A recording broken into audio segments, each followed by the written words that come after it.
Hello everybody, back again with another video. Hope you're doing well. Hope your life's going well. Hope this week has gone well for you, and hope that today has gone well for you.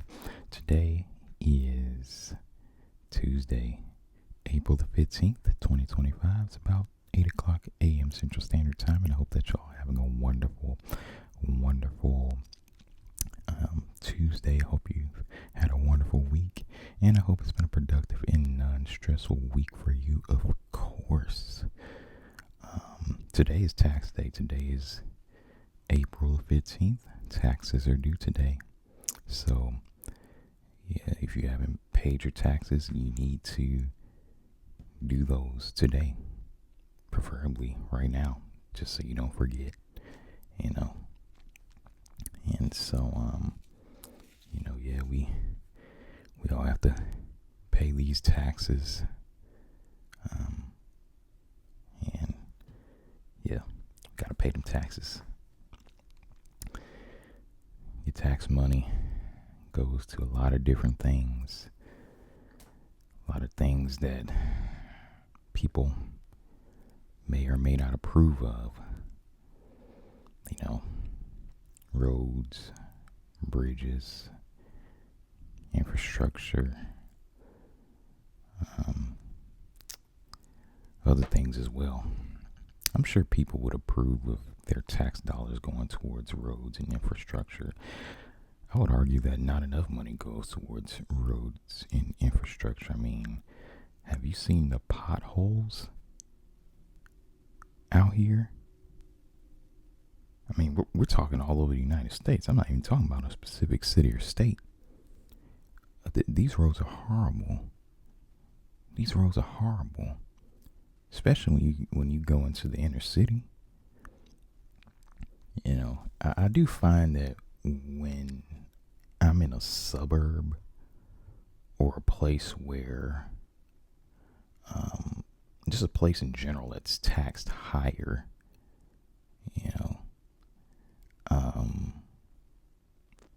the roads usually are a bit better. But when you go into these cities, I mean, you're running over potholes left and right, wearing down your suspension on your vehicle.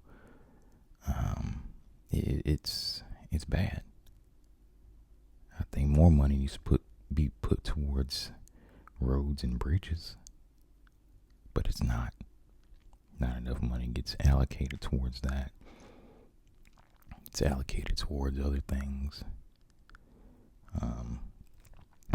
I think more money should be allocated towards education. But,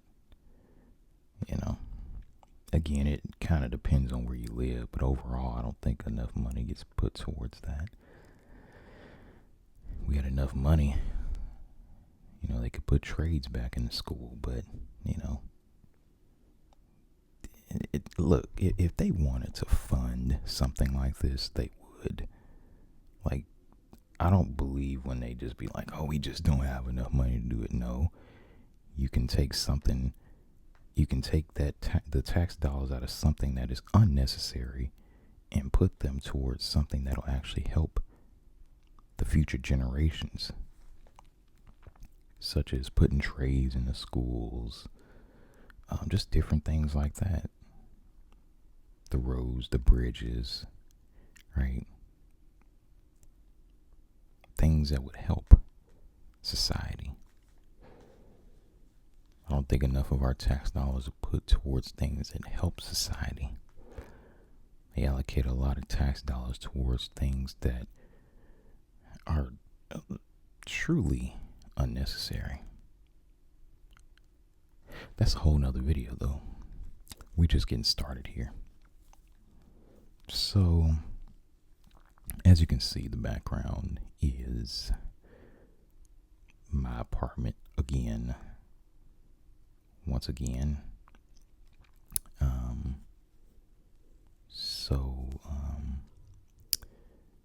My trip out to Austin was nice. I've been back a few days now, though. And here in the Houston area. And I kind of miss it. I really like the hill country area in general. I like those hills. I like how Austin, even though obviously it's a city, it just has more of a natural feel to it versus like Houston, right? Um, it just feels more natural. I mean, even San Antonio, it just has that natural feel. The hills. Just it just looks nice. And the nice, you know, river that cuts through the city. Um, it's like I miss that. I don't know if that's a sign that I should move there or what. I don't know about Austin though. It's pretty expensive there. Not as expensive as California though, but it is pretty expensive. More expensive than Houston, Dallas, and San Antonio.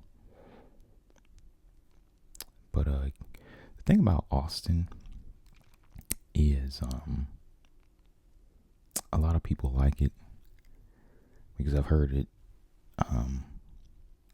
For some people, it reminds them somewhat of California, even though many people say that's not. It's kind of a hard comparison, but California in general, I've never been there before. I've heard it has more of a just a natural feel. You have the mountains, just more outdoors type stuff that you can do. Real hiking, camping, national parks and all that. Just outdoor type stuff, kayaking, you know. Now you can kayak in Austin, Lady Bird Lake. You can kayak in Austin.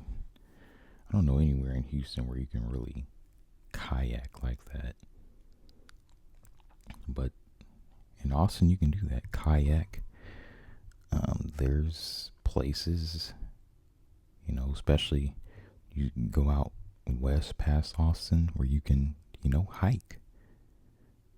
Lots of places where you can camp. You can do that out there. Here, not so much, right? If you want to camp, like in the Houston area, you gotta drive at least an hour or two out into the woods. It's not really near here like that. And yeah, so a lot of people say that, Austin kind of reminds them of like California, like it's a mini California in a way. And Austin is a very, very progressive, liberal city. Definitely by far the most liberal, progressive city in Texas. And so, know that a lot of people like that. But it's very interesting. Austin is state capital of Texas. And it's funny because Texas is a very, very red state politically, right? And you have the state capital in Austin, right? State capital. But the city of Austin is very, very liberal and progressive. I think that's an interesting dynamic there. So you have a very red state, but the actual capital of Texas is very, very blue, very, very liberal, very, very progressive. So, yeah, I found that to be interesting. If you've ever been to Austin, Texas, you'll know exactly what I'm talking about.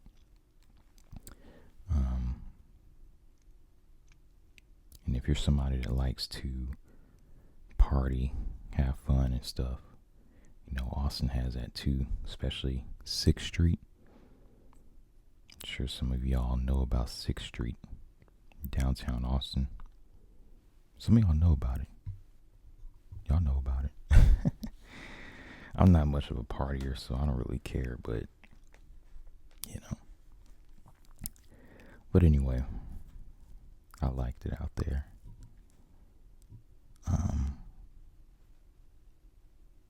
I don't know what I'm gonna do. Y'all, I don't know what I'm gonna do. I don't know what I'm gonna do.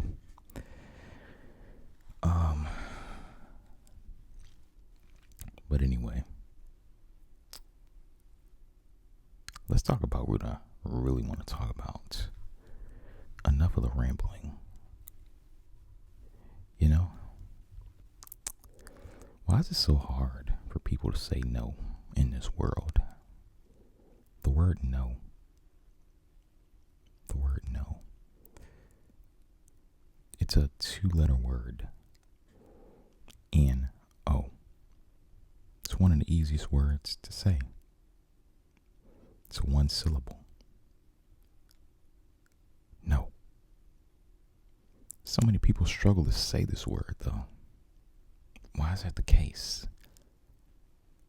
Well, there's a variety of reasons as to why someone might struggle to say no to anybody.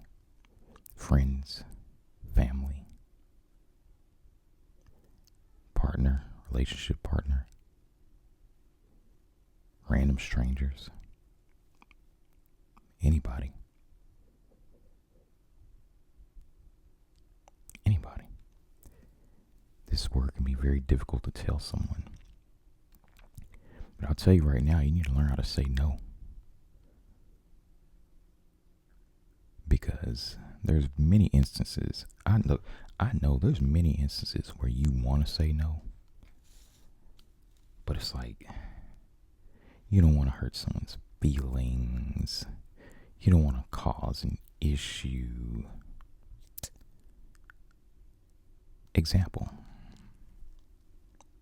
And this is an easy example.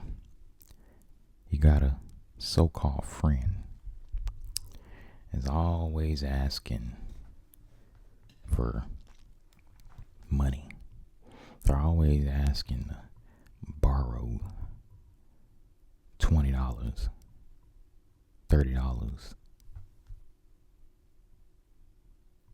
And you're always loaning them the money.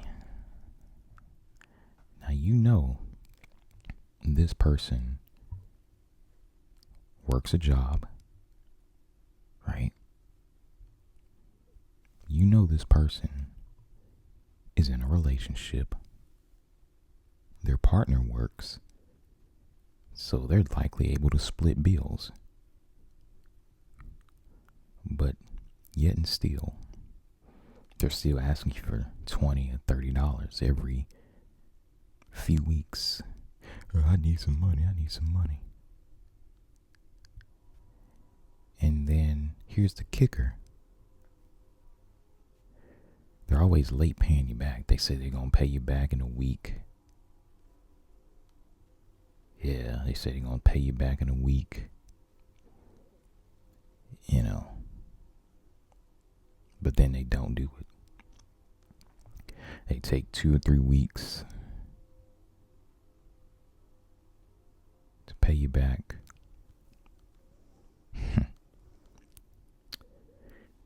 Then right after they pay you back, here they come calling again, wanting some money. But you don't want to say no. No. N-O. Because you're scared that it's going to cause conflict in that friendship. You're scared it's going to cause that friendship to end. That's what you're afraid of. So you don't want to say no. You just want to keep the peace. So you keep loaning them money. And this keeps on happening. But so why keep doing it? Do you think about that? Why keep doing it when you see that this friend is basically just kind of using you in a way, right? And then when you need something, they're nowhere to be found. Yeah, you want to call them. They don't ever answer the phone for you, but you always answer the phone for them. And they need some money. They need $30. Yeah, so you don't want to cause an issue like that. You're afraid of what their response is going to be. The fear of the unknown, if you will. Oh, and they're cutting the grass outside. I hope you can't hear the lawnmower going. Okay, it's not really that loud, okay. But you're afraid to lose a friend. And that's what can happen. You know, you say no to a friend and all of a sudden they want to act like you're not a real friend. They want to act like you're fake. You're not real. Right? They want to act like you're someone who isn't truly there for them. But the truth is, they're the ones that's using you. They're the ones that have taken advantage of you, your niceness, your kindness, right? Your giving nature. They took advantage of that. And all you said is no more. You can't do that. You know, that $30, you're going to have to figure that out yourself. You know, you don't have $30. You might have to put it on a credit card, right? You might have to get a cash advance for that. Can't rely on a friend for that all the time, and then not even be there for them. Yeah, you go and call them and they don't even answer when you need something. Come on now, what is that? What do you call that? I call that someone that's using you, taking advantage of you. So you don't want to lose that friend. And, you know, the peer pressure comes into play too, you know, where someone is going to make you feel like you're wrong for saying no. The gaslighting comes into play. They're going to act like there's something wrong with you. They're going to act like there's an issue with you. Like, what's wrong with you? You don't want to loan out money, right? You don't want to do this. You don't want to do that. You know, we're not just talking about loaning out money here. We're talking about other situations as well, where you just say no. Right? You have to set that boundary. Right? You don't want to feel like you're under pressure to say yes, just to hold on to something that really isn't the case. You want to hold on to this friendship that's not even really a friendship. It's just them using you. Don't you see that? They're just using you. We just want to hold on so bad. We want to just, you know, just keep the peace, if you will. But sometimes you can't keep the peace when someone is consistently and constantly taking advantage of your kindness. You cannot, you know, keep the peace in anymore.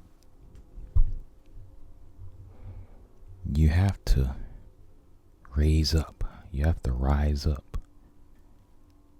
Put your foot down and say no. Tell them that simple word, no. I will not continue to do this. And if you want, you can explain why, but you don't necessarily have to explain why. But if you care about them enough to give them an explanation, you can tell them why. I will not continue to do this because I feel like you're taking advantage of me. One or two things are going to happen in that case once you finally tell that person no. And in this instance, we're talking about a friend, maybe a family member. Either they're going to step back and reflect on what they've been doing. They're going to reflect on what they've done and realize, oh my gosh,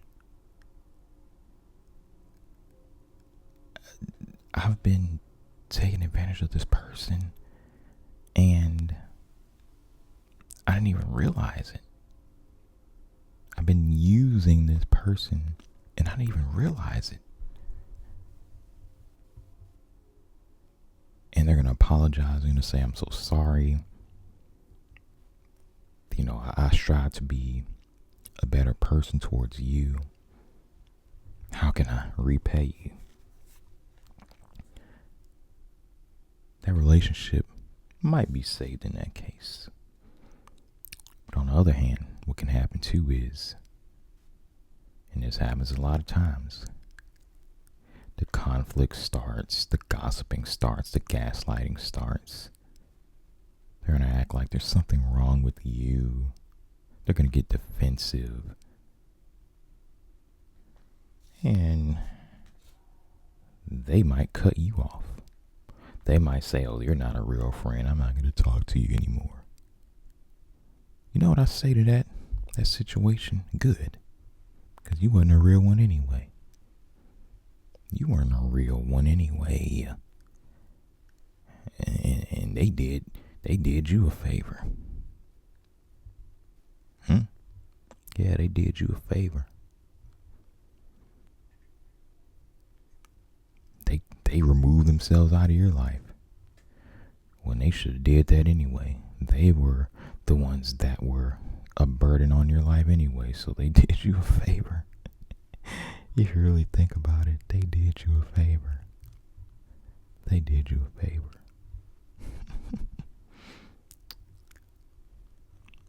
So yeah, the peer pressure, losing friends, you know, you just feel like you're going to get judged. This happens in many cases. You don't want to get judged. You don't want someone to talk about you. Yeah, I asked so and so for this and they said no. The judging.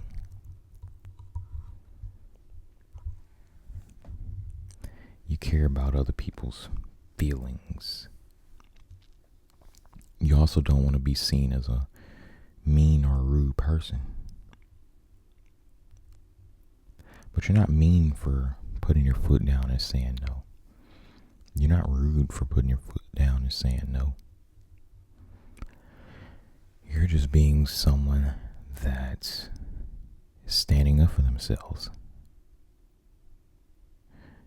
You're just being someone that is finally standing up for their well-being.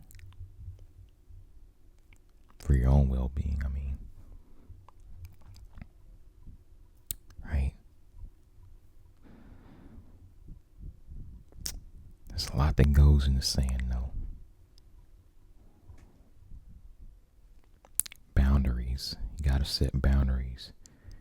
You have to have boundaries set in order to make saying no easier. If you don't have boundaries set, then it's going to be a lot easier for people to take advantage of your kindness, your niceness. It's going to be a lot harder to say no to, anybody. Because people are going to ask you questions. They're going to ask for things. And you have to be that person that says, no.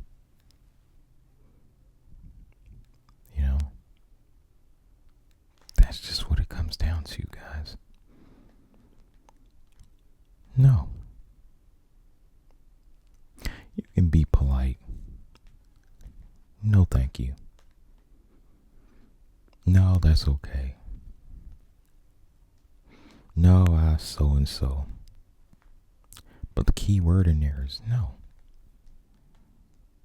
No, I gotta do this. No, I have that to do. What's the key word in there? No.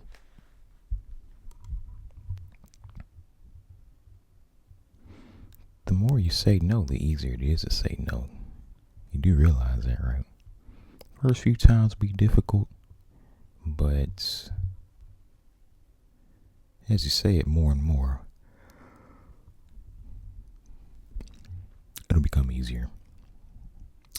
It really will. I get it. I get it. You don't want to hurt someone's feelings. I get it. Especially if there's someone who is, they're not really coming at you mean or anything, but they're really just wanting something. Money. Right? They want you to buy them something. They want something. Right? So an example. Say, you see, I'm trying to think of an example.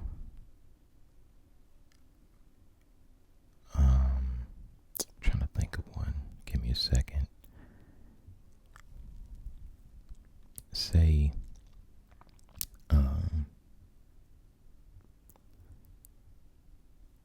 you have a family member, and this family member doesn't ever do anything for you. Whenever you needed them, they were never there for you. But,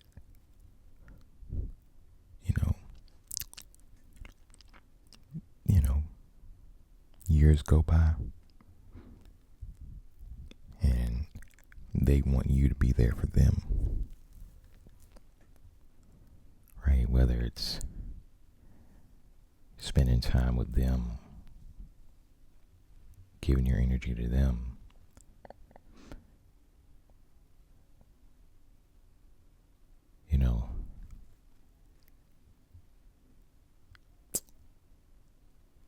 thing is, do you really want to do that when they were never there for you earlier? The answer is no. And so you would have to let that person understand that your answer is no, you can't do that. Because you were never there when I needed you. That's what you'd have to tell them. So now they want your time, energy, attention, and all that. After the fact that they weren't there for you. That's not fair to you. They did you wrong. Right? So why would you want to later in life spend time with them? Think about that. This could be a family member, or really anybody. Right?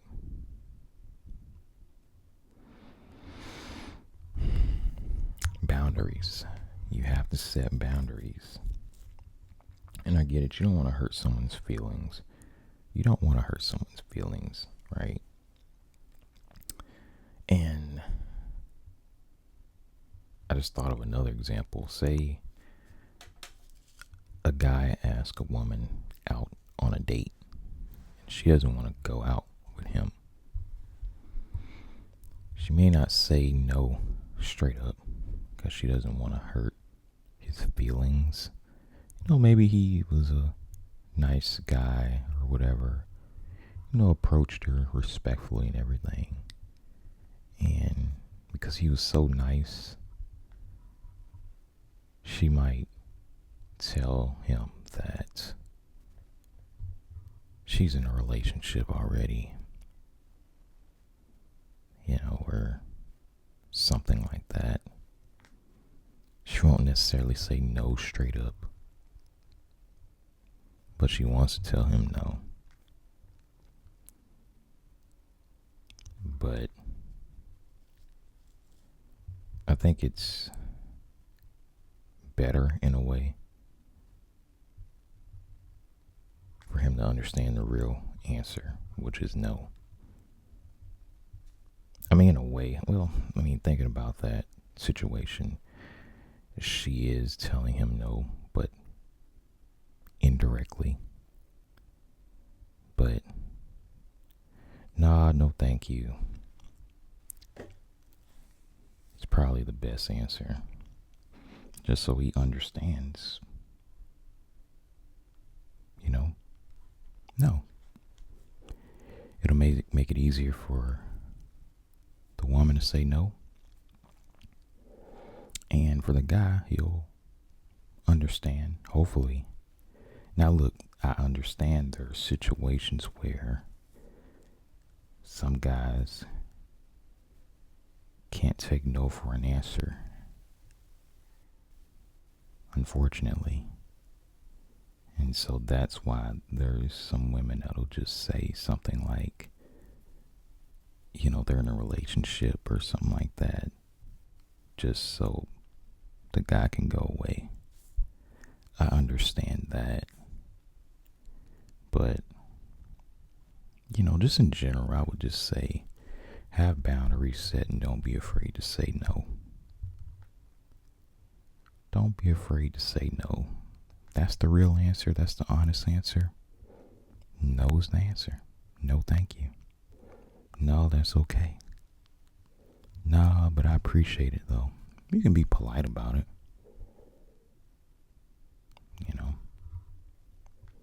You don't necessarily have to just say no and then just, you could if you wanted to, but, for the sake of politeness, you can be like, nah, no thanks, But the root word, the key word in there is no. And that's what's important. Right? Put your foot down. Put your foot down. This goes for everybody. Start putting your foot down and start standing up for yourself. Even if it causes conflict. Sometimes conflict is unavoidable, right? When you stand up for yourself, you have boundaries. Sometimes conflict is unavoidable. That's just the honest truth. You're not going to avoid every conflict in the world, especially when you're putting your foot down and you're standing up for yourself. Right? That goes for friends, family, people at work, your job. You got to put your foot down sometimes and just straight up say no. Now, I know it can be kind of tricky at your job, at work or whatever, but sometimes it just comes a time even at work when you have to say no. Sometimes it comes a time where you have to say that. Right? So, I'm just saying.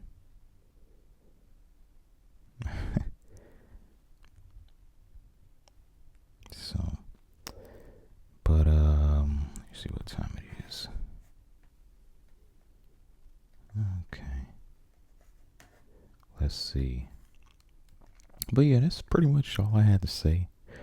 I do thank y'all for watching this video. I do hope that you were relaxed. This is interesting. It says, they've been talking about this. So I'm about to go on into a different subject now. So they've been talking about this,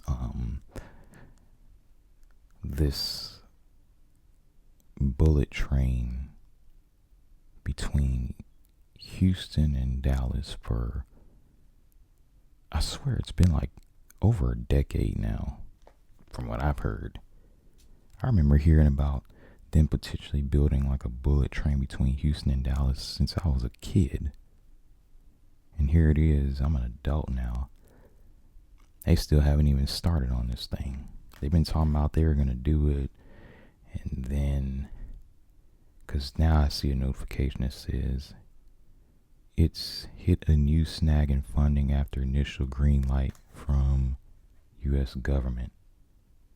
So I guess they were supposed to, it's supposed to be government funded in some way. And then they couldn't get the funding, or it was some sort of, I don't know, convoluted mess when it came to the funding for it. And they just been talking about it for years and years. I think that would be like the coolest thing if they actually, once they can finally actually build this bullet train system between Houston and Dallas, that would be the coolest thing. Because from what I've heard, and I haven't seen like the recent number or whatever, but I've heard it would take between like an hour and a half and like 2 hours or so to get between Houston and Dallas. And those of y'all who've actually driven between Houston and Dallas knows that on average it's about,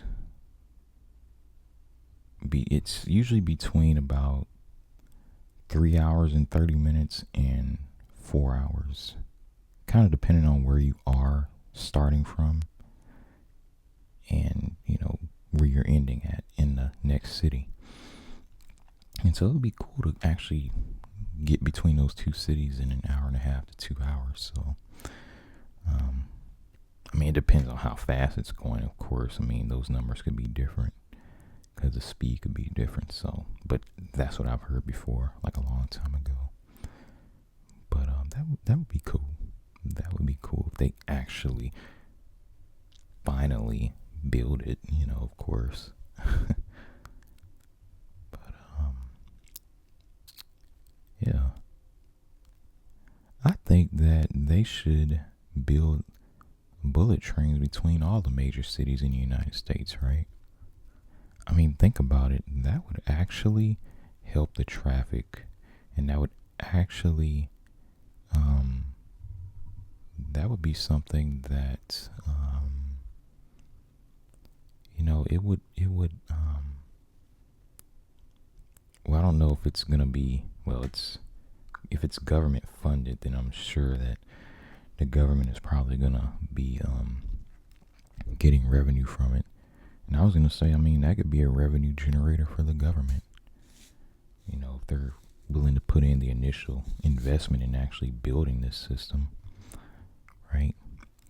Because, you know, there's a lot of people that travel between, you know, these major cities regularly, right? And the only thing, though, is the airline industry may be affected. Remember, these are bullet trains. They go really fast.